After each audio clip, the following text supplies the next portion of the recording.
Welcome to Worlds Within, where story becomes space. We're your hosts, Alyssa and Ash, and every episode we explore fictional worlds that don't just live on the page. They pull you in, build themselves around you, and let you wander through them. This is a podcast for readers who don't just love books, they live in them. We dive deep into sensory storytelling, character perspectives, and the world-building mechanics that turn fiction into a fully immersive experience. Today, we're wandering through the wintry world of Spinning Silver by Naomi Novik. As usual, we start the episode with a plot teaser, a synopsis of the book with a cup of tea to match the vibe. Today we have a black tea sweetened with cherries. This was mentioned frequently throughout the book and is a traditional way to sweeten tea in Russia. They may use cherry syrup or cherry preserves. Today we're using Amareño cherries and their syrup. I'm so excited for this tea to cool down so I can try it. When it was mentioned in the book, I was like, I must have it. Agreed. And I didn't even think about like how we would do it. I was just like, yeah, we're going to do that. And then you texted me and you were like, you have like bar cherries, right? And I was like, of course I have bar cherries. Why? I have a bar in my house. Why? Yeah. What self-respecting home bartender would not have Amareños in their father house? Would be so proud. I know. Well, since he gave me the jar, I mean, yeah. To be fair. All right, let's dive into the synopsis. Miriam is the daughter and granddaughter of moneylenders, but her father's inability to collect his debts has left his family on the edge of poverty until Miriam takes matters into her own hands. Hardening her heart, the young woman sets out to claim what is owed and soon gains a reputation of being able to turn silver into gold. When an ill-advised boast draws the attention of the king of the Stark, grim fey creatures who seem more ice than flesh, Miriam's fate and that of two kingdoms will forever be altered. Set an impossible challenge by the nameless king, Miriam unwittingly spins a web that draws in a peasant girl, Wanda, and the unhappy daughter of a local lord who plots to wed his child to the dashing young Tsar. But Tsar Mirnacious is not what he seems, and the secret he hides threatens to consume the lands of humans and Stark alike. Torn between deadly choices, Miriam and her two unlikely allies embark on a desperate quest that will take them to the limits of sacrifice, power, and love. Good synopsis. Yes, that feels very true to this story. Yeah, I know we talked a little bit last episode how the synopsis didn't quite match the book of The Bear and the Nightingale, but I feel like for Spinning Silver, we're hitting the money here. Is it cool enough? I'm going to try and find. I think it's cool enough. Tell me your relationship with the book. Okay. So once again, par for the season. Yeah. Never heard of her. We have picked books this season that have been so far from my TBR, with the exception of Quicksilver. Like, they were not on my list. And I'm not mad about, I'm not mad about most of them. Honestly, look, Quicksilver was not on the or was on the TBR, and honestly, should have been off. Should have just jumped right off. But so yeah, I mean, I was pleasantly surprised, glad that it made the list. But yeah, we are diving well outside of my realm of ditto. So, which I think is exciting, right? This is the my first read of anything by this author. I had seen Uprooted, which is another book by her, on a couple other lists, which really seems, I haven't read it, but more in line with my very earthy plant magic side of things. So I knew of the author, but didn't really know of this book. I had seen it on a few lists, but don't know that it would have made my TBR, kind of similarly, had it not been for this season's theme. So that said, we've got true first impressions. I had heard really good things about this book and looked forward to get into it. I found that it was really interesting to begin with, maybe a little slow to start, but I was really curious about the characters here. And because it was set in seemingly a similar time and place as The Bear and the Nightingale, I was really excited to think about comparing and contrasting. I think as I was reading, there were things I wanted more of or maybe less of. But as I reflected on the book itself, a lot of it was going to stick with me. Yeah. I texted you at one point and I was like, how far are you? Mm-hmm. How much do you like this? And it wasn't you asked, you're like, do you want to stop? And I said, and I didn't. I did want to finish it. I was just so underwhelmed for most of it. At least up until that point, I was probably about 50 or 60% of the way through.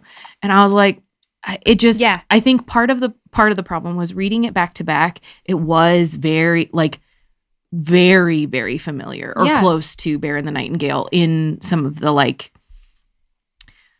the setting, that you're in these smaller villages, that it's time period, very, very similar time period, very winter, similar environment. And so I just felt like I'd been there probably a little too long. Yeah.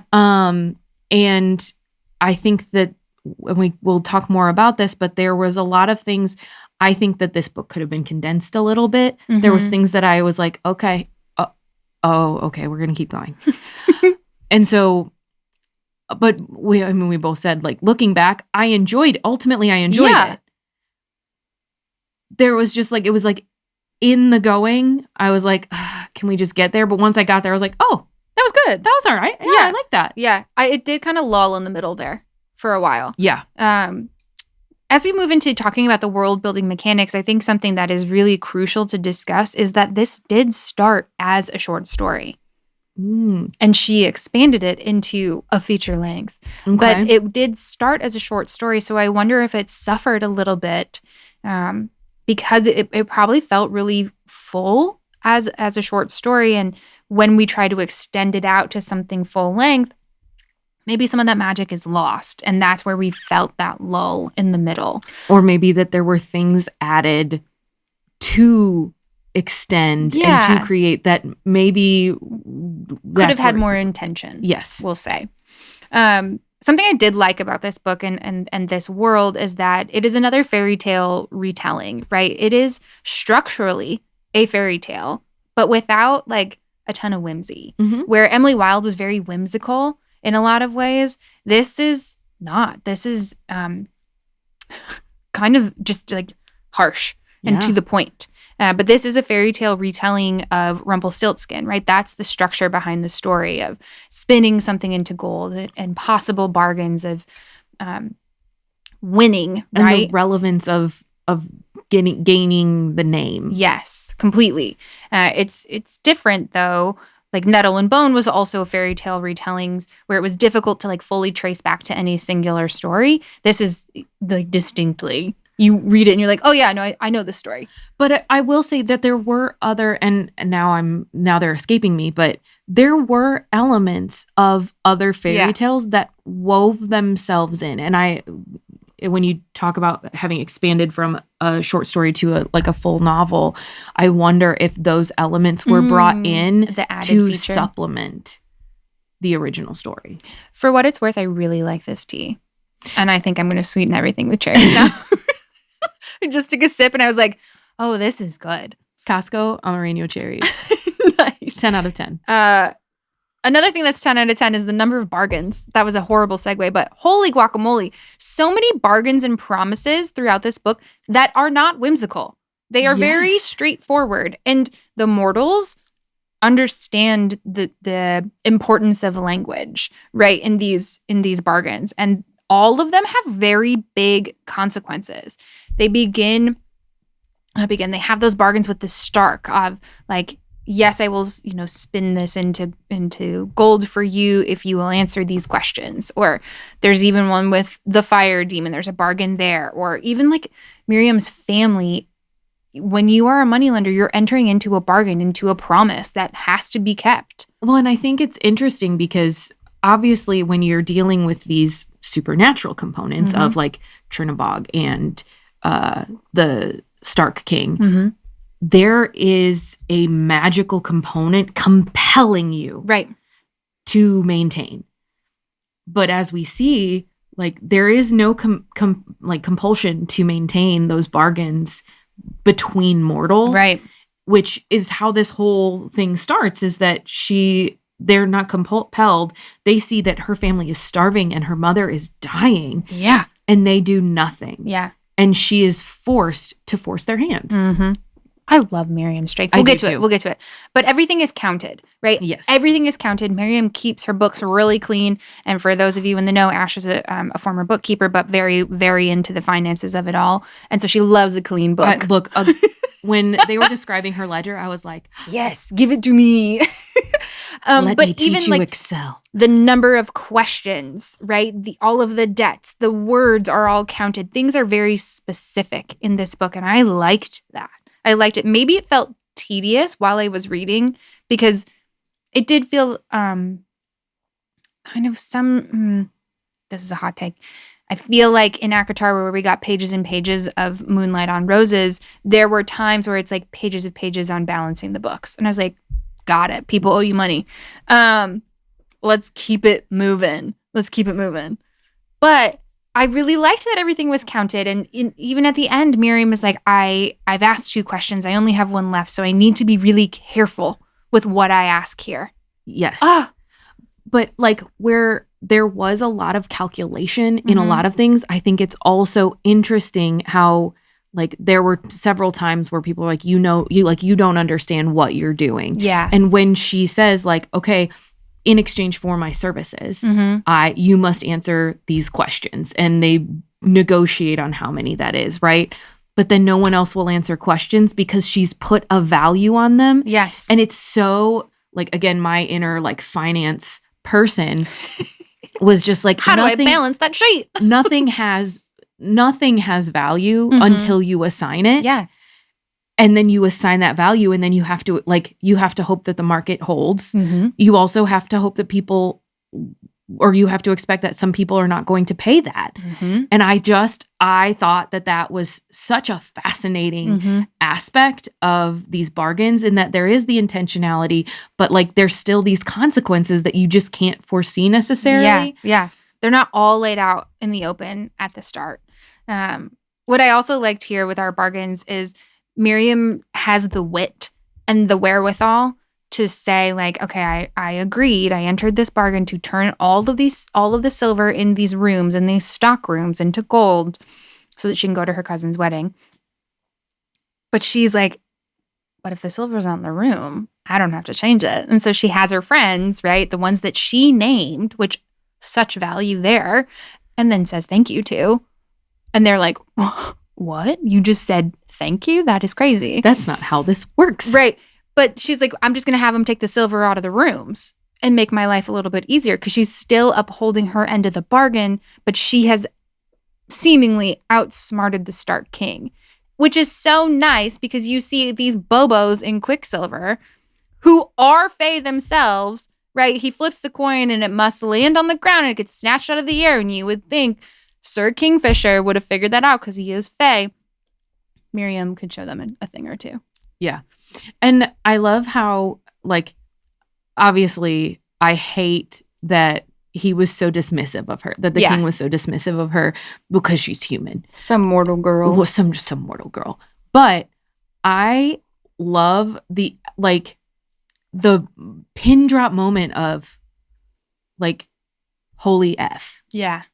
Like I can see you and wow. Like I'm so sorry that you had to prove to me that you're the value that you have. Your value. Yeah. But wow, I will never again underestimate it. And he doesn't. For the rest of the book, he's just like, she got it. She got it. You're right. You are within your rights to do this. Yeah.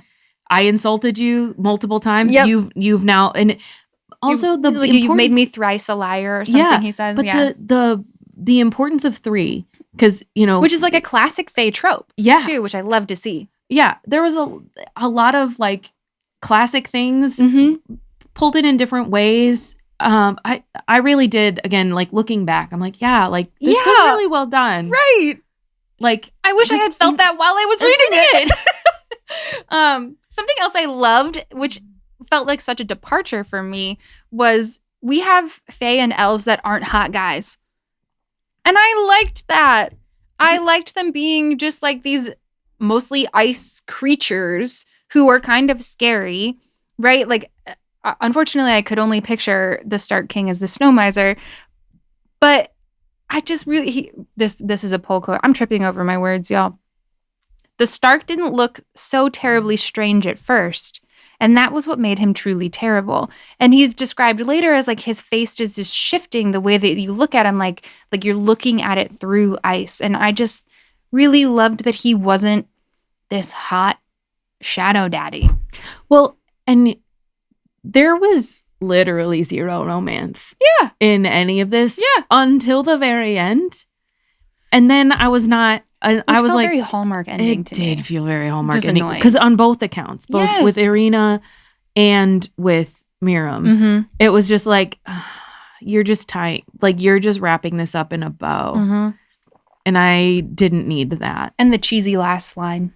Which one? What do you mean, which one? I'll never tell you his name. Yeah, I'll never tell you. Oh, yeah, that was sign the marriage license and I'll never tell you his name. But again, classic fake trope. I'm not going to give you my real name. Yes. We see it in Emily. We saw it in Quicksilver. Of this, like, nope. It's, again, the naming of cats. Like, you're never going to know. Yeah.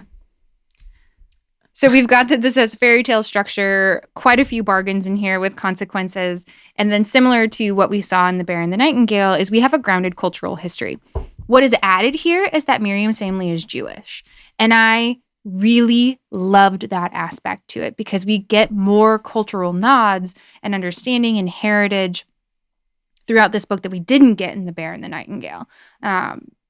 It reminded me so very much of Anatevka and The Fiddler on the Roof. And that's one of my favorite musicals and movies. So this made my heart very warm because that's how I would picture her little village that didn't really have a name, or the wedding that they had for her cousin Basia, and just really pictured that warmth and that love, or the song of the Sabbath prayer, and we made a song together, and like how beautiful those moments are in the musical. That's what I felt reading about this Jewish cultural piece throughout this book. Really loved it. Yeah, it was very beautiful. And you put in here like when they're doing the Jewish blessing over the tree, like there was just like, it wasn't in your face, but yet it was present. And like the fact that even when she's in the ice castle, she's like, I cannot work like after sundown, like I need a way to Shabbat, know, like even in this kingdom. She's like I at no point have I ever not, even when like even when I was, my family is near starving. Like I have never not, and I'm not going to for you. So like very principled. Get on or get off, but like I need to know. So figure it out. I loved all of that. And again, we get these nods to attempt to make us feel really grounded in a sense of place and space, right? That we did in The Bear and the Nightingale. We have a similar political structure at play. There are pieces on the chessboard. There are matchmaking that happens that are for political gain. So all of that felt very similar. I would say it was less prevalent here than it was in The Bear and the Nightingale, but supplemented with the Jewish culture here. Yes. Another thing, how Novik builds this world is through multiple POVs. Yes. We had 6. And like you didn't get them all at once. Like no. By the end, we were at 6. But I was like, okay, like these are the people I'm working with. And then she'd add another one. And I'm like, who is this?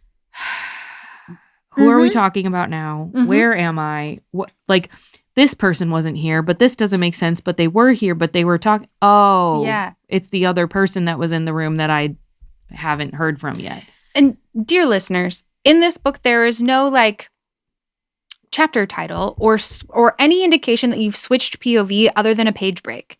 Yeah. And so there is an icon of a wagon wheel, and then you keep reading, but it's in someone else's voice. And I don't even know that there's like I don't even know that the icons indicated who it was. Never. It was the same icon. Yeah. Throughout. So I had to read with enough context and understanding of the world and the players in the world to figure out whose POV we were reading. And I thought it was done well enough that each character had a distinct enough voice and like piece on the map that I could figure it out. But I almost wish we would have stuck to our main 3 girls in this book. Or had that clear indicator of what brain am I stepping into right now, so that I don't have to figure it out. Maybe that's why it felt like it lulled too. Yeah. Because it's like, you're making me do some mental gymnastics here. Yeah. But still done well. Yes. Again, I was always able to figure it out. Just a lot. It just was like, again, it takes you out and then you have to settle back in. Yeah. Oh. Yeah. Also in this book, continuing with Frozen Realms, right? We talked a little bit about this in previous episodes. The descriptions of winter and how winter is used as part of the world building here. What I thought was really interesting is that winter is power in this book, right? The Stark King is exercising his power through winter, which is something we hadn't seen before. Like the winter comes and goes based kind of on his will. He can make winter and make it last longer for reasons that we'll get to. And he had said at one point, like, my road only appears under the snowy boughs. Like, my road cannot appear under green trees, right? The Stark road that we get mentioned quite a few times. And it reminded me of the hidden ones in Emily Wilde who only arrived with the winter. And the Stark feel very much the same to me. But I thought it was a little more beautiful the way that was written, that like my road cannot run under green trees. Yeah. Where versus like in Emily Wilde, the hidden one's like shifting with the snow. Yeah. I don't know why. Yeah. But it was a little more poetic. For sure. Absolutely. And winter here strips the mortals of their own power, right? Like their food, their animals. It too has all of these consequences. And that is a central theme to the book. Like, you can't keep burying my town in winter. Like, people will die, people will starve. And that is like the responsibility that Irina feels to rescue her people as the Tsarina. And choosing, like, being stuck between a rock and a hard place and knowing that neither choice is good, but like dealing with the one that is most immediate. But like the level of intelligence that she has of like, okay, I understand that these are both a problem. Yeah. I'm going to handle this one first. Right. And I'm mentally like 6 steps ahead on plotting how this one out. I'm going to fix this one, but I need to work on this one first. Like just doing the assessment of what can I do now? What can I do later? Yeah. She has a really great quote near the end of the book that I've pulled out for later about those choices that she makes. Yeah. I thought interesting here too was the contrast of spring that comes when the Stark King is finally captured. It felt refreshing to have this spring, but then also dangerous because we had come through this world with Miriam, Wanda, Irina, Mirinacious, Stepan, and Margreta, all 6 of them, plus more characters, but those are our POVs, of winter being the threat. And then suddenly near the end of the book, spring has come again, and it too felt threatening because we had grown in our relationship with the Stark King. And we're like, well, shoot, like he's kind of a scary, bad dude, but I don't want him to like die. Yeah. I don't want him to die.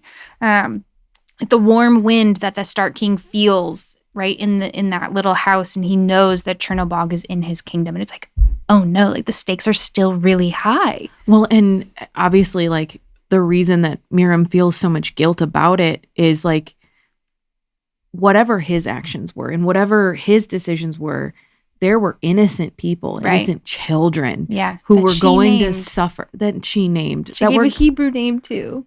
Oh, I loved that. I know, little snowflake. That we're going to suffer and we're going to die because of that decision. And she's like, I can't abide by that. Like, I just, it was a little heart-wrenching. It was. I think it gets us to our maybe final point about the world building here, which is the magic or the presence of magic. We know this is a fairy tale retelling, and so and solidly in the fantasy genre, so there has to be some magic. But I did feel that the magic was confusing here in the world. I didn't quite understand the rules of this magic system or who has it and who doesn't have it and how you get it. It just was accepted that this is part of the world, like it was in Nettle and Bone, of just, it is just so, right? It is a fairy tale. This is part of it. But we get quite a few, expressions of magic too throughout this book.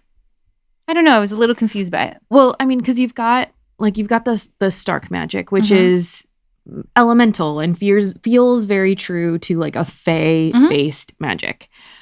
And then you have Mirinacious and his sorcery, which I can get behind, is a Sure. different kind of magic, and it's demon blessed, I guess, demon given. Demon possessed. Yeah. Because he is demon possessed. Yes. And he gets the magic from that bargain. Yeah, that his mother entered on his behalf. Yeah, which we'll come back to that. Confusing. It's too many rules. But then you also have, like, you have Miriam, who in the mortal world seemingly does not have magic, does have magic in the Stark Kingdom.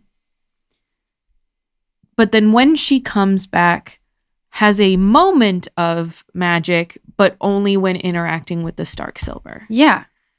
And so is it her connection to the Stark Silver? Is it proximity to the Stark King? Right, because it was the moment where he was wrapped in the chains. But she could try touching all of the regular silver, and right. the regular silver did not. It was only the elven silver. And so then part of me was like, where I was kind of like hypothesizing was like, oh, she didn't have, because they talk about like high magic like must be bargained, and so like you must do grand magic in order to receive grand magic in exchange. Sure. And so I wonder if her thrice proving that she could turn silver to gold in the mortal world is what blessed her or gave her that magic. Well, that would have been nice. The kingdom. I don't know. To have some explanation. Maybe. That was just my hypothesis. Because the minute that she walks, not the minute, but when she walks into the mountain, right, and she's given the crown of elven silver, of Stark silver, and she's like crowned as their queen, and it starts turning into gold, I wanted her to be like surprised, shocked, have some reaction other than like, okay, I guess I'm here now. Yeah. Or like turning all the threads of her dress gold. I thought that was so interesting, but I wanted some emotional reaction. Well, and you expect that he's not going to, but even even with his lack of reaction, there are subtle tells that we're given about his reaction to the that are like, oh, she can really do this. Like, and we get more. I feel like we get more out of his lack of reaction. Yeah. That is because it is subtle and makes sense with his character than we get out of her. Yeah. And it's her POV. Right. She says when she's turning all of the silver in the storerooms into gold, she said, I couldn't imagine how much magic it would take to turn all this into gold and how much time, more than I had. How do you know? How do you know? You're new to this. How do you know it's more magic than you had? You just newly are gifted this maybe? Yeah. How do you know it's more than you have? Like, is there an internal feeling? Could you describe the feeling? Please tell me some more. My thought, and this comes from more. This comes from like the finance in me is like, oh gosh, okay, like knowing it takes me X amount of time to do this, and so mentally I'm thinking if I have to touch each individual piece, or even 2 or 3 deep, and how many there are, and how much time that then takes, I can mentally say like I don't have the time. Sure, so time like, we got. But like the magic, like, I mean, I guess like, do you feel we get in many other Fae stories of like, I have this well of magic within me. Yes. And I could feel it depleting. Like, right. But you're to your point, we don't get that. We're just supposed to, it's just so we're supposed to accept that she feels it, and we have to be like, okay, yeah, that makes sense. If only it was Quicksilver. And it talked to her. The one good thing about that book. Could I bring it back? Could we have some chatty silver in here too? That would be really helpful. That would be fantastic. Part of the magic system that I thought was very cool was Irina's ability to walk through glass. And at the time that you had texted me of like, how are you feeling about this? Irina had just walked through a mirror, and I was like, are we reading the same book? Like, no, I'm interested. It happened a little bit earlier than like where you were when you texted me. But I thought that was so cool, and Irina's ability to figure out how many pieces of the silver she needed to wear in order to access this kingdom that she knew nothing about but felt really compelled to go into. What I think was, so obviously we don't really know much. She's just on a riverbank, right? The first time. But she consistently goes back to that house. And I have to assume that she was there that was every time, because she goes there, and then Wanda and them find the house, and that's why she finds it the second time. The little magic house.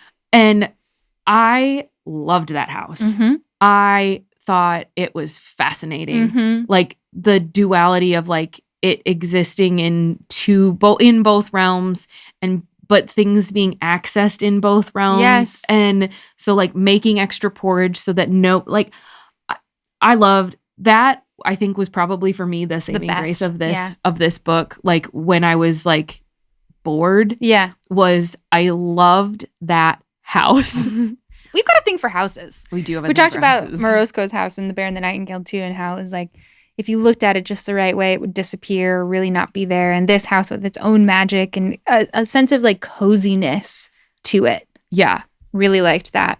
I think I really loved that too, because that in that case, magic felt fun. Yes. It didn't feel like an obligation or a burden, right? It wasn't something to be gifted or taken away. It was just for fun. And it made, like, I was willing to accept everything about it. Like, there was nothing that happened in that house from the magic standpoint that I was, like, questioning. No, like, of not course, that's how it works. Yeah. Another piece of magic before we go. Well, two more things I want to talk about. Wanda described reading, writing, and numbers as magic. Like, Miriam taught me her magic, and I thought that was beautiful. Loved it so much. Love Wanda's like curiosity and interest and gratitude. And then in the house, when she figures out the knitting pattern and how to pick it up, and she's like, and that was magic too. Not the magic of like, I found this thing, it's kind of half done, I can figure it out. But I used Miriam's magic to make my own, to figure out the pattern of the knitting. It was really great. Yeah. I as somebody who like works that kind of magic with like spreadsheets and loves watching like the things come to life. Mm-hmm. I really, really appreciated that. Yep. How was that, Cherry? It's really good. Okay, final thing about the magic system. Okay. This is where I was confused again. So the Stark are stealing gold. Yes. From the sunlit world. Yes. Because it has sunlight trapped in it. Perhaps. And then they use it to keep his own world frozen and cold. Because at one point the Stark King tells Miriam, and correct me if I'm wrong, says, it's not me that's making winter so bad. It's like, it's low-key you, because you're turning all of this into gold. You're stealing the sunlight from the sunlit world to make it gold. But why do you need it?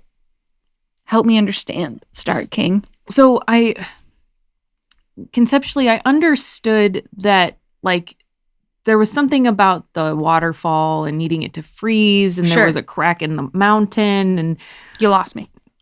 Like all of that, like he needed more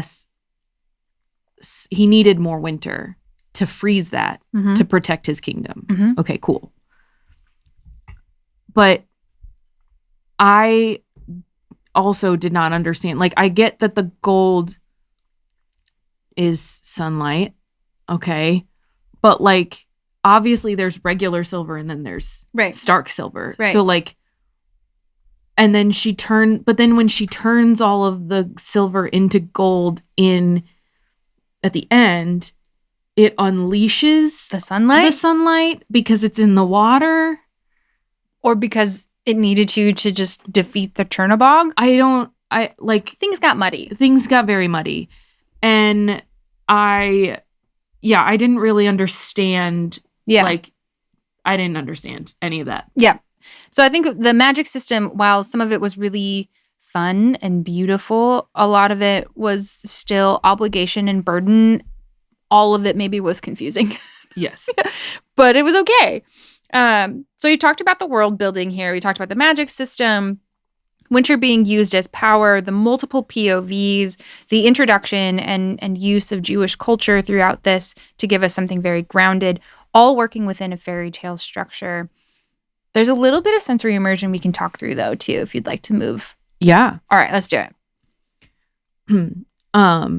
obviously, and we talk about this in Quicksilver, and we've talked about this in several other books, but like the idea of light being warm versus cool. So like between the mortal kingdom versus the Stark kingdom, there's like the moonlight, a cold, or it's a cool and it's shown coldly versus like a golden warm light, or like the captured sun in the gold. I liked that contrast and just how true it felt, and painted a really visual picture of like when the Stark King would show up on the doorstep and how cool the light was around him versus Miriam being able to see like the warm glow of fire in her neighbor's windows. And just the contrast there I thought was done really well.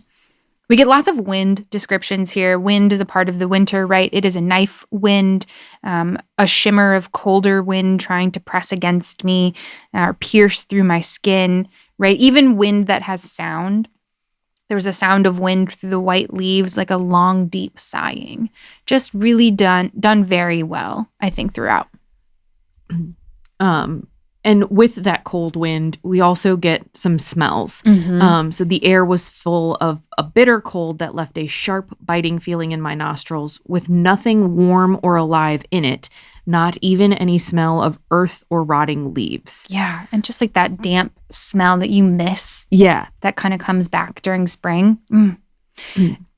Here, too, we get a lot of food mentions and taste descriptions because we have families who go without, right? Like Wanda's family is very poor and the food is really just for survival versus Miriam's family who has a little bit more, and so they can eat more, they can eat more lavishly. And then Miriam's grandfather and all of the food that is presented at the wedding. What I thought was really interesting is when Miriam is in the Stark Kingdom, she says like, I'm not going to work on the Sabbath. Like I need to be able to understand a sense of time, but seemingly doesn't question if the food is kosher.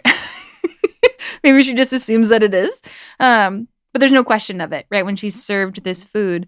But I thought that it was just kind of funny knowing how much Novik has brought in like Jewish culture into this book to not even bring up mention of like Miriam keeping kosher while even in the Stark Kingdom. Yeah. Well, and maybe I don't know. I'm not familiar enough with keeping, obviously, like I don't keep kosher, so I'm not familiar enough with like how to do so. But also like knowing like my sister has a friend who keeps kosher, and like we were prepping for Thanksgiving, and like we had to ask, like there were things that we had to ask, but like she was like, oh, it's fine, and there's more flexibility, and so I wonder like if there's things that we do now that were less predominant in this time period, and so like it was easier to just be kosher, because I mean I at no mention there was like no mention of pork, you know, like everything that was mentioned was things that in my mind would mostly fall under that. For sure. I did like at one point in one of, I think it was Stepan's POV, it was like kind of somebody serves him a meat called beef. Like he had never had beef before, and I just thought that was really sweet. Another thing, and this is a sensory description for me as like a feeling or like an internal emotional experience. Wanda, the first time she gets paid by Miriam for her work, even though it's kind of been a barter between debt that her father has to Miriam's father, she said, my heart was glad as birds. And not because this is birds within, but but because that feeling like when your heart is fluttery and excited, and like Wanda being a character who I really love, describing the way that she felt, my heart was glad as birds. I thought that was really beautiful. Yeah. There's just like, that's a kind of joy that like you can't describe unless you felt it. Yeah. So let's talk a little more about our characters. 3 in particular. I'm going to talk about our main 3 women here. So we have Miriam, who is unapologetically cold. And I kind of liked that. I didn't want her to be this warm, gooey, soft woman. I liked her strength. I liked her willingness to pick up where her father failed. I liked her subverting some gender roles, right? And taking on that main moneylender role within her town, and while also caring for her mother. And then she goes on to save both worlds. Like, she's awesome. Well, and I like, it is a stereotype, but it's a stereotype because it's true. Like, you cannot be warm and subjective when you're dealing with money like that. Yeah. And like, again, not to make this about me, but as a finance person, like, that's one of the things that like drives me nuts is I'm like, it's not about emotion. It's not about like, I do have empathy for your situation. I do want to be understanding. And also, these are the facts. These are the numbers. And it doesn't matter. Like, it doesn't matter. The emotions don't. Like, this is what is, and this is how it must be. And that's just the long and short of it. Yeah. And it does not lend well to like building relationships because those are like more not gooey at all. But I will say that it works well with her relationship with Wanda. For sure. Because while she's not warm and like gooey and things, she's still not unkind and she's not like ill-mannered. And so she wants Wanda to do well. And she sees Wanda as a tool. Yeah. But she cares for Wanda in the way that she can. Yep. In the way that she knows how. Yes. And speaking of Wanda, she's arguably my favorite of our three here. I loved her growth. I loved her sense of responsibility to her brothers and how her brothers came and like really defended her against her father. Like, there's so many things I really enjoy about Wanda's character and her gratitude towards Miriam's parents and the love she got to feel from them and that sense of safety. She felt the most emotionally deep to me of all of our characters here. Interesting. I appreciated, you mentioned like her curiosity and like she wanted to do better. Yeah. I think it's interesting that you think she had the most emotional depth because she is shown as so closed off for so much of the book. Like, she didn't even like her brothers. Yeah. Until she did. Like, until she had to. Until she had the room to. Like, it's very much obvious like that she's like, I'm doing what I can to protect myself.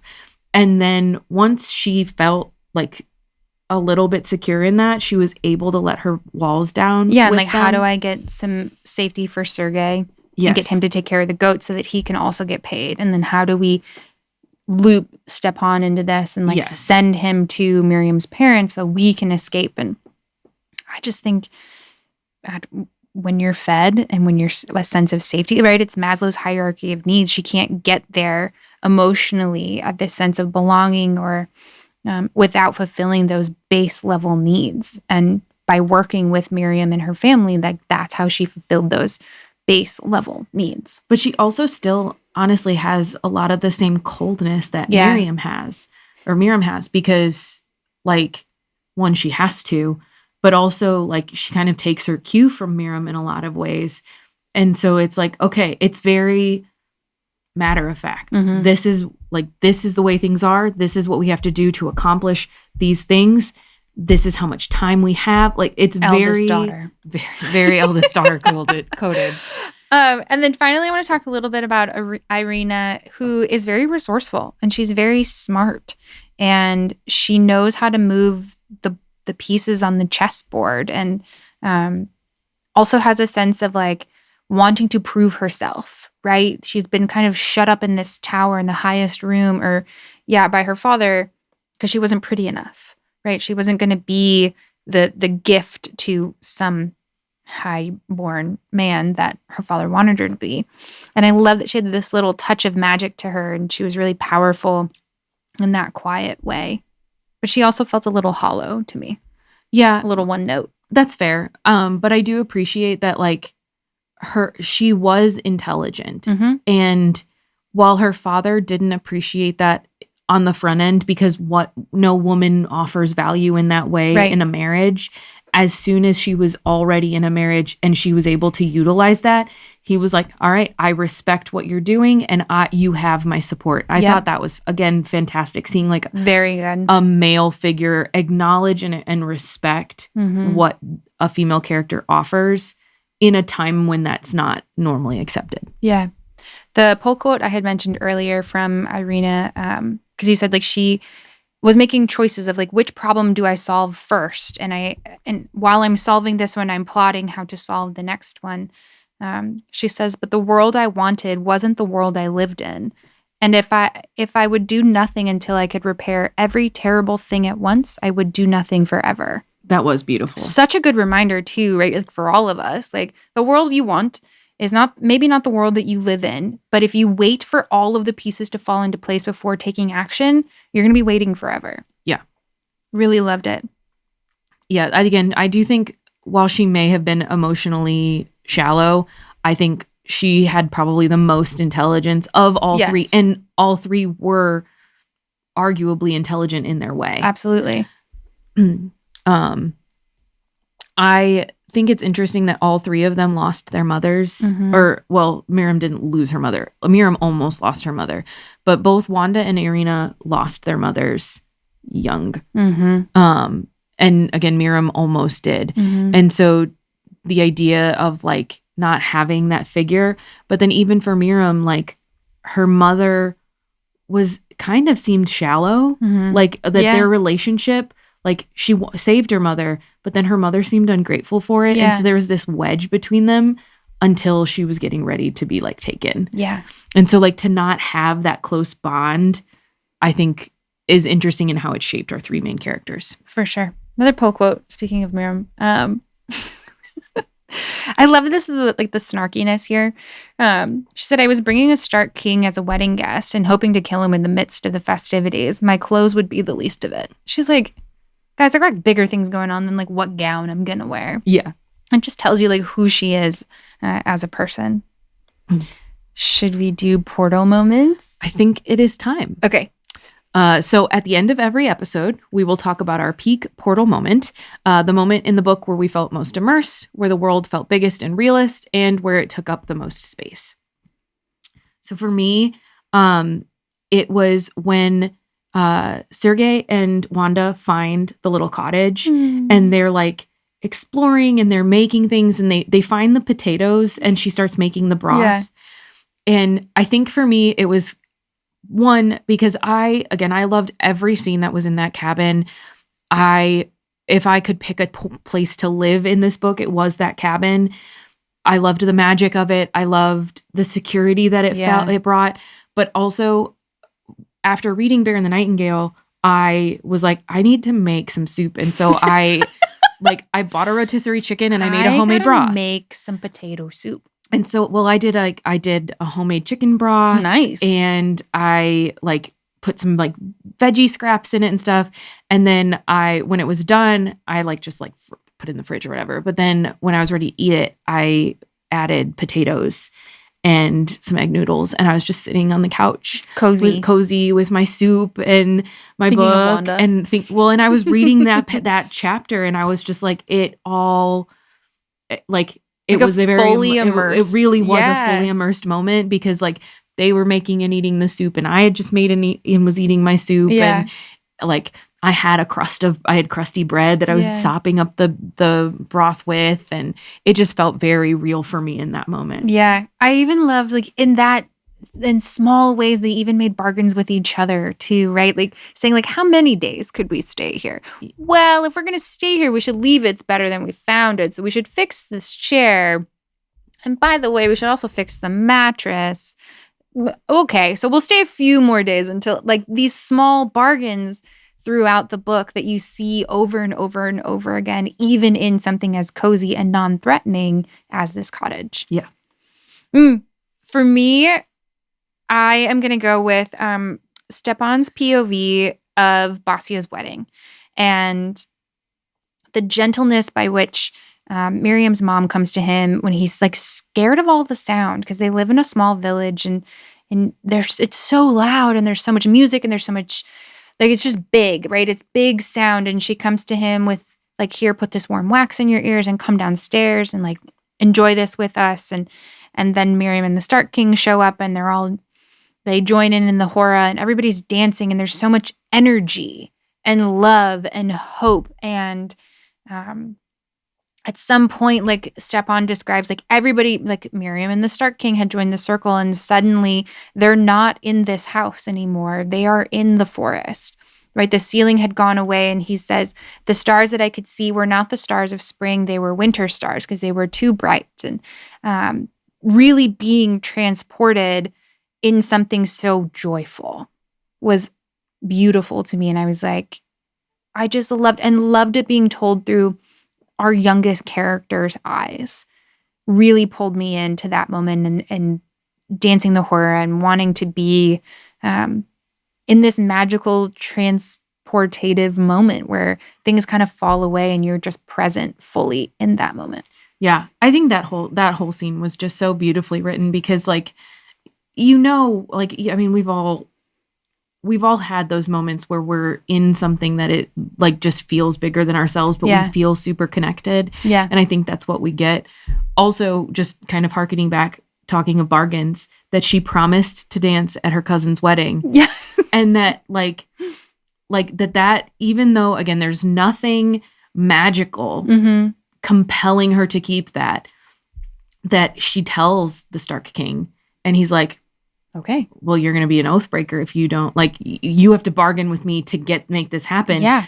But if you fail, that's on you. Then you become an oath breaker. Yeah. And like that, she's like, I could feel the weight of what that meant to him.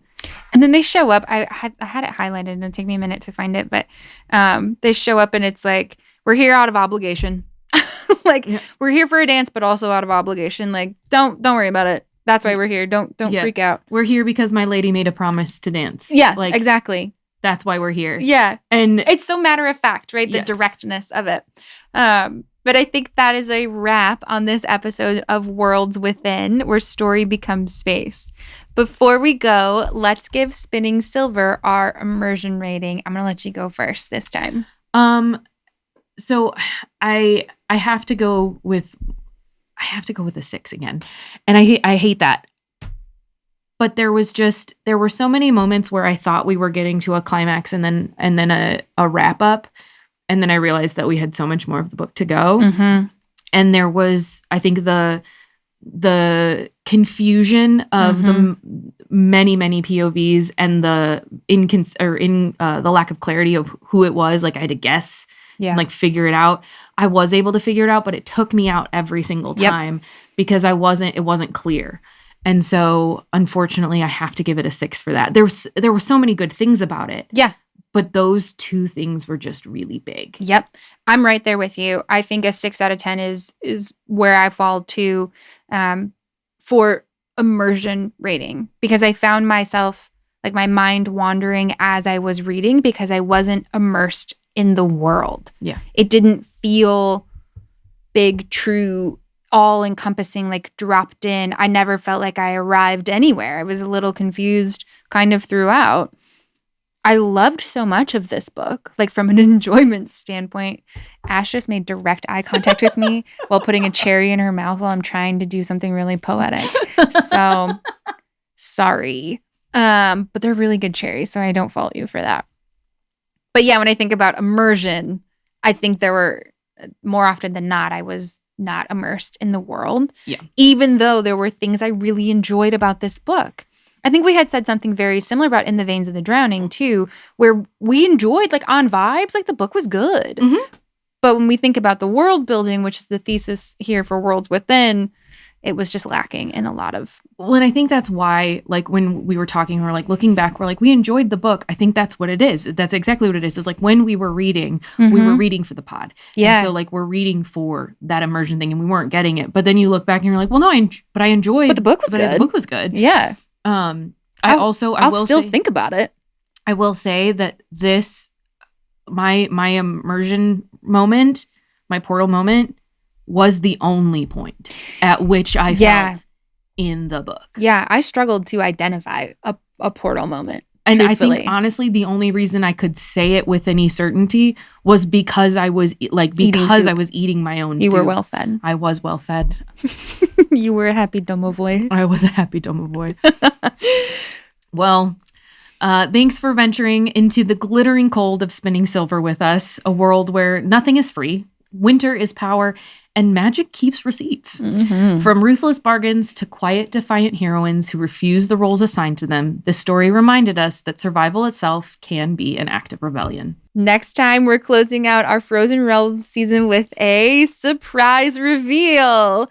Make sure to tune into our social media to find out the next and final title of this season. Until then, stay warm, stay curious, follow us on TikTok and Instagram, and tell us, where did you feel story became space? Bye! Thanks again for joining us for another episode of Worlds Within, where story becomes space. Follow us on Instagram and TikTok at Worlds Within Pod for more episodes, sensory guides to your favorite books, and more. And don't forget to subscribe on your favorite podcast streaming platform. Bye!